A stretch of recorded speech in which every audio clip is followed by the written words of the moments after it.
வாழ்க வையகம், வாழ்க வளமுடன். வாழ்க்கை மலர்கள். நால்வோர் நற்சிந்தனை. ஜூலை 29.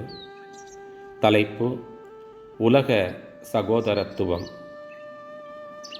3 மறைபொருள்களாகிய தெய்வம், உயிர், ஜீவகாந்தம் ஆகிய இவற்றை பற்றி சரியாக விளங்கிக் கொள்ளாததனாலேயே மனித இனம் பெரும்பாலும் முடிவில்லாத துன்பத்தில் ஆழ்ந்து கிடக்கிறது.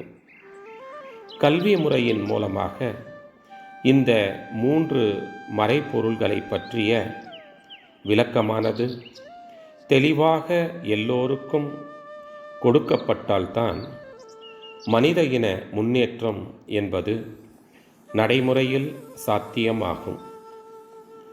ஒவ்வொரு தனிநபரும் பொருளாதாரம், அரசியல், சுகாதாரம், அறிவியல் ஆகிய பல்வேறு கோணங்களிலே இந்த பரந்த உலகத்தோடு ஒரு இடைவிடாத தொடர்பை எப்போதும் வைத்து கொண்டிருக்கிறார்.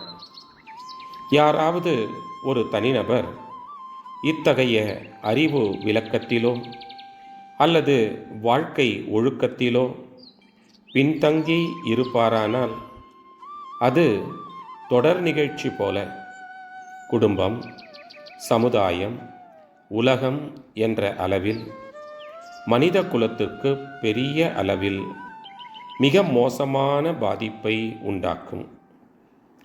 ஆகவே உலகில் வாழும் ஒவ்வொருவரின் நலத்திற்காகவும் மனித சமுதாயம் முழுவதும் அறிவு வளமும் மனவளமும் உடல் நலமும் நிறைந்ததாக இருக்க வேண்டும். உலக சகோதரத்துவம், அதாவது யூனிவர்சல் பிரதர்ஹுட் என்பது ஒரு பேச்சளவில் இருக்கிற கொள்கையாக இருக்கக்கூடாது. அது மெய்ஞானிகளாலும் விஞ்ஞானிகளாலும் சிந்தனையாளர்களாலும் வரையறுத்து சொல்லப்பட்ட உண்மை உணர்வாக இருக்க வேண்டும். உலகில் வாழும் ஒவ்வொரு மனிதருடைய அனுபவ அறிவாக, அறிவாட்சி தரமாக அமைய வேண்டும். அருட்தந்தை. வாழ்க வளமுடன். தொடரும்.